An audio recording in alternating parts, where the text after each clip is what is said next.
and expect to win, period.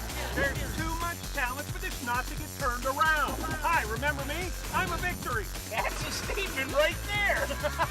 Let's go. All righty, welcome. We got a theme today. It's a post-NFL Combine show. Thanks so much for watching. We have two great panelists that were there in Indy, so this should be good.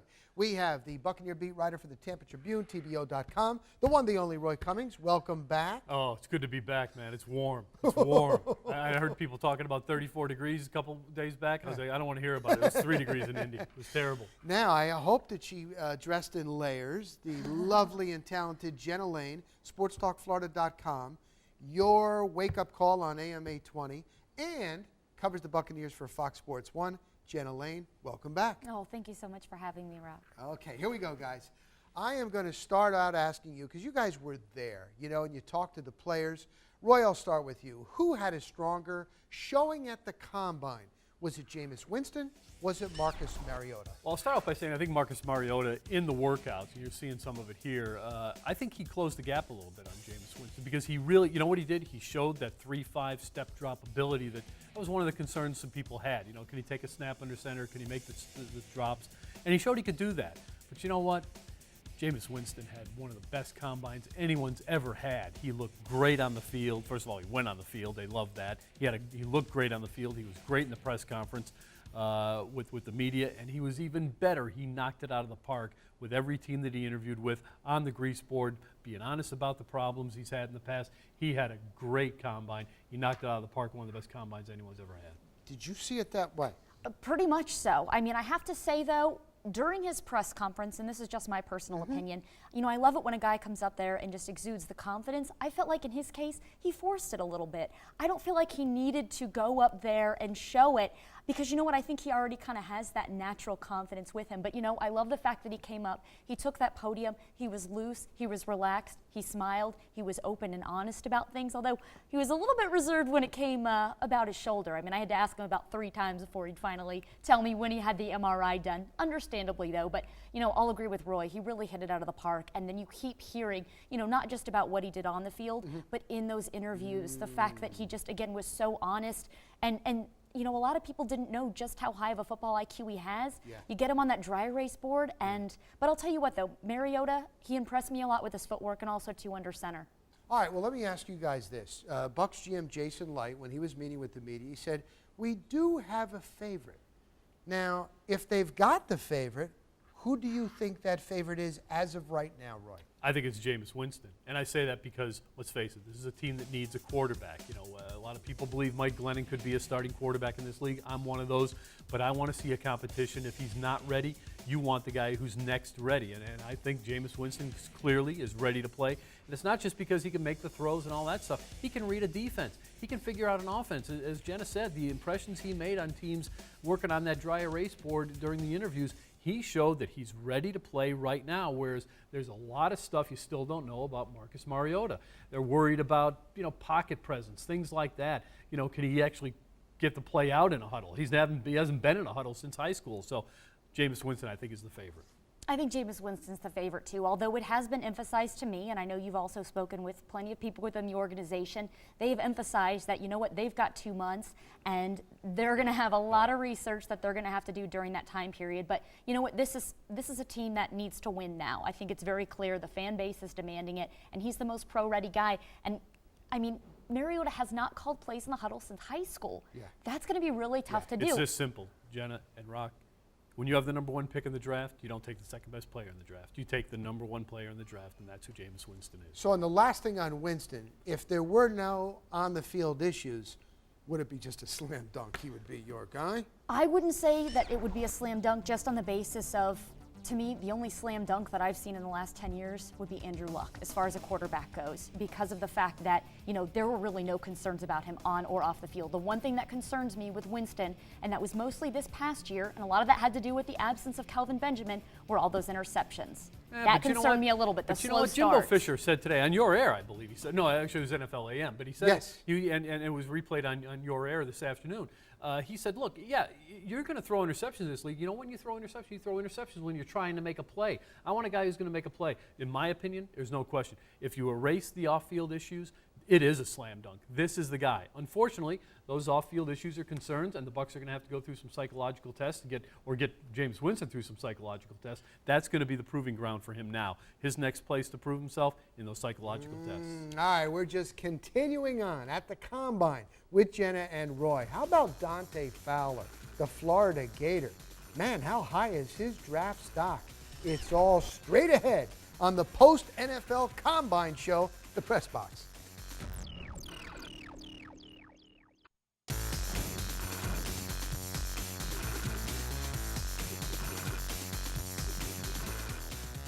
All righty, this is a great show tonight because I know you guys love your football, so we're giving it to you. We have Roy Cummings, Tampa Tribune, TBO.com, and Jenna Laine, among other things. Main thing for her, sportstalkflorida.com, does a great job, you guys, with that website. All righty. Jenna, I'm going to start with you. Gators defensive end, if he is a defensive end, Dante Fowler Jr. There was one credible reporter, I can't remember who it was, he said he might even go as high as number 2. Seemed very relaxed. This is what happened here in our studios at Bright House Sports Network on National Signing Day. That was only a couple of years ago. He's had a great career at Florida. He's got an outside pass rusher. He could play in a 4-3 or a 3-4. How high is his stock? Is he the real deal? Well, some people think he could go as high as number 2, that he's the second best player in the draft. A lot of people are also saying that he's not going to fall out of the top 5. Now, granted, you've got Amari Cooper, you've got Vic Beasley, you've got Leonard Williams, but, I mean, it's crazy to think that it used to be, you know what, if you were going to be that outside linebacker, even a defensive end, some people might label you a tweener, although I think he's a little bit bigger than a tweener, right. that was a negative thing. But in his case, this versatility is really going to help him because so many teams could have his skill set, and everybody needs a pass rusher. And for him to go out there, you know, 260, and then he runs a 4.6, slam dunk, and then you throw in the tape, and there's tons of teams. I mean, he could go to Tennessee or Jacksonville even. You know, they could always use a pass rusher. You know, Gus Bradley's always after that. So I would have a hard time believing that he'd fall out of the top 5 unless, of course, you know, you got Cooper that goes before him, unless somebody likes, you know, Vic Beasley or Leonard Williams before him. It's hard to judge, but the versatility he's going to make is his real strength right now because he can play in a 4-3, he can play in a 3-4, he can play inside, he can play outside.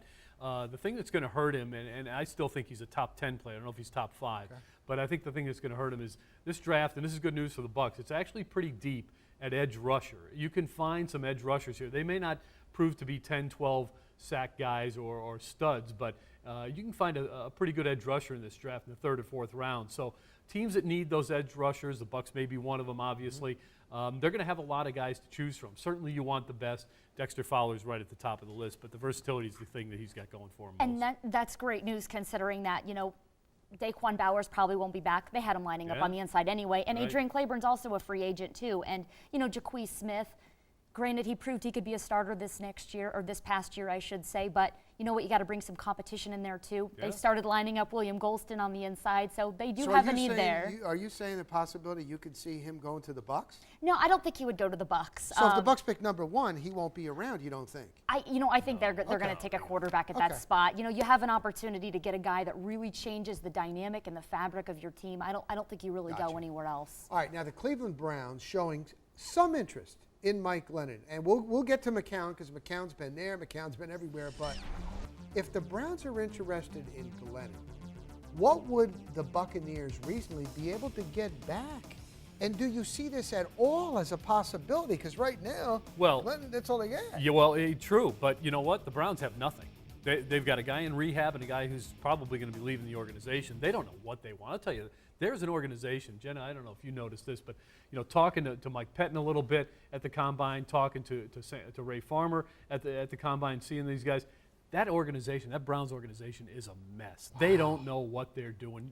Bucs fans, you don't know how good you've got it because here you've got an owner that wants one thing, you've got a coach that wants another thing, and a GM that wants something completely different. And quarterback is part of the problem. They don't know what they want. They're looking at Josh McCown a little bit. Yes, they're looking at Mike Glennon because they need a guy. What can they get for him? I think they probably, if I'm the Bucs, considering the situation, I don't have anybody else on the roster right now, You got to hold out for a third-round pick because right now as they sit, if you've got Mike Glennon, and a lot of people thought he was a backup quarterback, if Mike Glennon is your backup quarterback and Jameis Winston's your starter, you're pretty well set at quarterback for like the next 8 to 10 years, assuming everything works out right. So I'm holding on to that guy. I'm not giving him up for next to nothing. And I'm going to agree with Roy on the sense that, you know what, I'm going to hold out for that third round pick. But also, too, I would add this, you know, in speaking with people within the Bucs organization and also speaking with people throughout the league, there are people throughout this league that really do believe that he could be a starter. Now, granted, I think the Bucs are eyeing him as more of a backup. But, you know, to add to that, though, Dirk Cutter, he really likes what he saw from Glennon on tape. He believes this guy can push the ball downfield. And when you consider the fact that he had the same quarterbacks coach as Matt Ryan, Dana Bible, and, you know, you look at them, they have some similar styles. You saw what he was able to do with Matt Ryan in Atlanta. I think they're going to hold on to him. Yeah, I think Would so, you really too. want to bring in 2 new guys? No, probably not. All right, I want to ask you guys about Josh McCown. It seems to me Josh McCown right now is the #1 free agent quarterback. Wow. Well, I guess possible? yeah, it is because look at the class. You know, if it's not Josh McCown, who is it? Is it Brian Hoyer? Is it Mark Sanchez? I'm not enamored with any of those guys. I mean, I like Hoyer a little bit, but look, this is the kind of stuff people don't expect to see out of Josh McCown. What you're seeing here, these kind of plays, the plays that just, you know, derailed this team all last year. I think there's a lot of people out there that realize he's a smart quarterback. He's a fairly athletic quarterback. You see that here. And also, you're talking about a guy who clearly had a very good season under a very good offensive coordinator a couple of years ago. Again, every coach thinks they can get him to replicate that. So the Bucs thought they could do it. It didn't work out. Maybe that's because they didn't have a coordinator. But if they think they can replicate what he did in 2013, they're going to go after him. You know, I talked to an offensive line coach at the Combine for another team, and he had said it was very clear that one of the reasons why he struggled so much was because of the poor play of that offensive line. And, you know, I think a lot of teams out there are going to give him the benefit of the doubt because of the season he had 2 years ago in relief of Jay Cutler. Now, whether you agree with that or not, because I think we did see him make some mistakes that you really don't expect a 35-year-old quarterback to make, I think they're going to give him the benefit of the doubt. And when you consider the fact that the market is so slim, I mean, unless Nick Foles is suddenly available, or a Brian Hoyer, who was a guy I think is pretty darn good, and I'm surprised they gave up on him when they did, because I thought that he did some really good things. And that's another guy, too, that I think a lot of teams think is pretty good. All right, when we come back, I'm going to ask our panelists about Blake Bortles. Now, it was a rookie. He was on a bad team. Are you guys convinced he's going to be a star in the league? We'll talk a little Bortles next here on our post-Combine special.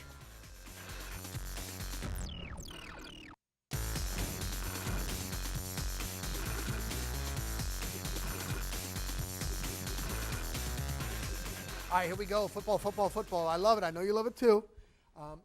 The Buccaneers have a new offensive coordinator, Dirk Cutter. They brought him from Atlanta. So, Roy, I'm going to start with you. Honestly, how much of a difference do you think this one man calling plays can make compared to young Marcus Arroyo? It's immeasurable. Here's why. This is the best offensive coordinator this franchise has ever had. Really? I will go that far. I don't know if anyone's ever been as good at this job as Dirk Cutter is going to be for the Buccaneers. Look, he's done it before. That's one thing. He's got experience. That's something the Bucs, had a coordinator last year who didn't have any experience in the NFL. He's done it in the NFL. He's succeeded in the NFL. This guy knows how to run an offense, and he knows how to build an offense. And you know what? He's got some weapons to work with, and he's going to have more. They're going to have Marcus Mariota or Jameis Winston. Take your pick, and they will. They'll certainly pick one of those quarterbacks at the top of the draft. They may supplement that with some help at the offensive line. Certainly they have to do that. Maybe add a running back, maybe add another receiver. He's going to have weapons to work with, and with weapons, he's going to succeed. Didn't on the grease board, I think Jameis Winston even put like Vincent Jackson. Uh-huh. He was talking about that. He knows. Maybe getting ahead a little bit. Okay. And you know what, too, to kind of add to that, Atlanta last year had a really bad offensive line, and Dirk Cutter, the thing that he does so well, whether he was in Jacksonville or whether in Atlanta this past year, they adjusted Matt Ryan. He wasn't, you notice there weren't a whole lot of deep passes in his arsenal this past year because that offensive line was so bad. That's what I love about Cutter, is the fact that no matter what kind of talent he has on that offense, he can adjust his scheme. Remember in Jacksonville, he got the most out of David Gerard, and with Maurice Jones-Drew being able to make that offensive work. And then, of course, that vertical passing game in Atlanta. I love this pick for them, and I absolutely think, I don't know if I'm quite ready to say that he's the best that they've ever had, but I think he can certainly. He certainly can improve on it. I don't think you can name one better. Well, he was one of my top 2 guys to bring in. I thought Trestman was also pretty good. Yeah. And, when you consider, too, the fact that just this past year, They had Marcus Arroyo in there. Josh McCown was going in every week and pretty much installing the game plans. That's one of the other things I learned at the Combine. Yes, 10 times more experience. You know what the other thing is, Jenna and Rock? He comes from within the division. He knows how to beat the Panthers. He knows how to beat the Saints. He knew how to beat the Bucs. That's going to be an advantage. So he comes from not only within the division, within the conference. That's big. Get an offensive line. No, it doesn't happen overnight. All right, Blake Bortles. I know we have a lot of UCF fans that are watching. He had a decent rookie year. Yes, there were mistakes. You would expect that on a bad team. Roy, I will start with you. Are you convinced he's going to be really good? Yeah, I think he's a top 15 quarterback in this league, and I don't think that's the ceiling either. I think that's the floor for him. He's very good. He's got size. He's got great arm strength, smart kid, knows how to play the game. The key there is ownership. They've got to stick with Gus Bradley and the people they've brought in, continue to build around him. That's what I like what they've started to do here. They really kind of tore it down to the bare bones in Jacksonville the last couple of years, and they're rebuilding. They've got to add some pieces around Blake Bortles. You know, it's unlike the quarterback coming into the Bucs system where you've got some weapons. He doesn't have a lot of weapons. As long as they give him some weapons, keep ownership, if Gus Bradley stays there, Blake Bortles will be a star. And you bring up a good point, because it's like when you think about some of the offensive weapons they have, it's like, okay, Marquise Lee, Cecil Shorts. They don't have a lot of bona fide stars on there, but I like the fact that they're growing together. But I also really like the fact that they're building a defense so that he doesn't have to have all that pressure, much in the way that you did, you know, up in Seattle. I think that's, you know, with Russell Wilson. And the fact that, you know, they have shown a commitment to be patient with him. They didn't start him from the get-go. They were committed to bringing him up the right way. They said, you know what, we're going to let you sit back on the bench and learn, and when you're ready, we're going to put you out there. Some people disagreed with that. They thought that as the 3rd overall pick, he should have been out there right away, but you know what? They were willing to do things their way, and so I think that's probably going to pay off. I just don't know if he's going to end up being a top 15 pick or not. You know, I'll tell you what, this past weekend as well, I did have some people say, or it was one person in particular that stood out that was saying, you know, I really don't think he's going to be a franchise quarterback. Interesting. Well, we're gonna see, man. It was only 1 year, rookie year. We are so impatient these days. Man, oh man, oh man. We all are. All right, when we come back, this is Freestyle Rants. Let's see what's on their mind. Jenna and Roy. That's next.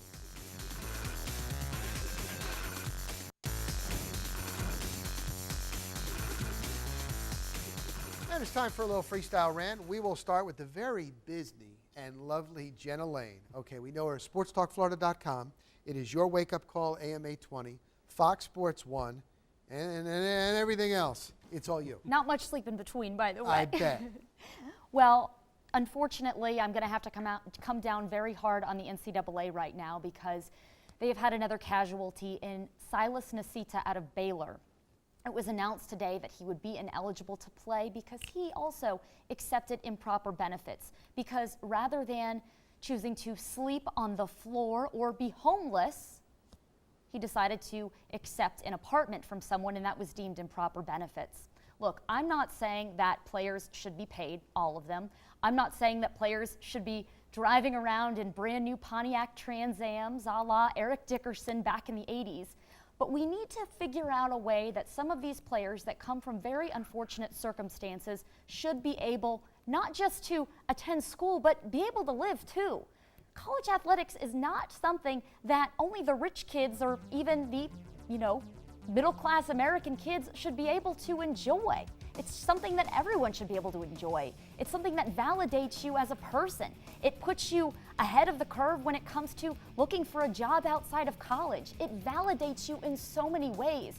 And so suddenly for him to not be able to experience that, what I'm proposing is that the NCAA has some type of a hardship stipend for some of these athletes to be able to allow them to play and at the same time be eligible. We shouldn't be penalizing these kids because they come from, you know, lower income families. Whatever happened to living the American dream? And guys like him are merely trying to do that.